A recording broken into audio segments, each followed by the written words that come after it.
राजधानी दिल्ली भीषण बॉम्बस्फोटानं हादरली आहे। लाल किल्ल्याजवळ एका कारमध्ये भीषण स्फोट झालाय।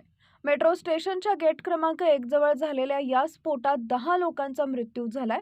हा स्फोट इतका भीषण होता की स्फोटानंतर शेजारील 2 ते 3 इतर वाहनांनी पेट घेतला। या आगीत 3 ते 4 वाहनं पूर्णपणे जळून खाक झाली आहेत। अशातच आता या स्फोटाचा तपास सुरू असताना पोलिसांना सर्वात मोठं यश मिळालंय। एक संशयिताला ताब्यात घेण्यात आलं आहे।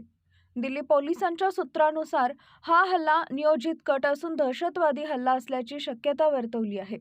अशातच आता स्फोटाच्या वेळी कारमध्ये असलेल्या एका संशयिताला ताब्यात घेण्यात आले असल्याची माहिती समोर आली आहे।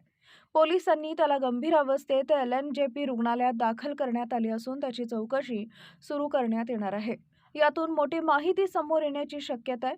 या हल्ल्यानंतर फॉरेन्सिक टीमनं घटनास्थळावरून स्फोटक साहित्य, वायरिंग आणि बॅटरीचे तुकडे ताब्यात घेतलेत। घटनास्थळी या वस्तू सापडल्यामुळे हा स्फोट हाताने घडवला असल्याची शक्यता वर्तवण्यात आली आहे। या घटनेनंतर आता हा संपूर्ण परिसर सील करण्यात आलाय।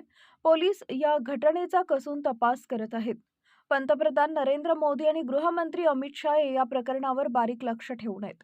लाल किल्ल्याजवळ झालेल्या स्फोटामुळे संपूर्ण देशात भीतीचं वातावरण निर्माण झालंय। हा स्फोट इतका शक्तिशाली होता की आसपास 200 ते 300 मीटर अंतरावर स्फोटाचा आवाज ऐकू गेला। या स्फोटात एकूण 8 जणांचा मृत्यू झाल्याची माहिती समोर आली आहे। तसेच अनेक वाहनांचं मोठं नुकसान झालं आहे। काही गाड्यांचे फक्त सांगाडे उरलेत। त्यामुळे संपूर्ण दिल्लीत हाय अलर्ट जारी करण्यात आलाय। दिल्लीतील या घटनेनंतर देशातील प्रमुख शहरांमध्ये हाय अलर्ट जारी करण्यात आलाय। पुणे, मुंबईतही हाय अलर्ट जारी करण्यात आला असून सुरक्षा व्यवस्था कडक करण्यात आली आहे।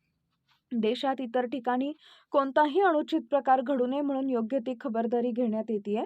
दिल्लीतील स्फोटानंतर केंद्रीय गुप्तचर यंत्रणांकडून हा अलर्ट जारी करण्यात आला आहे।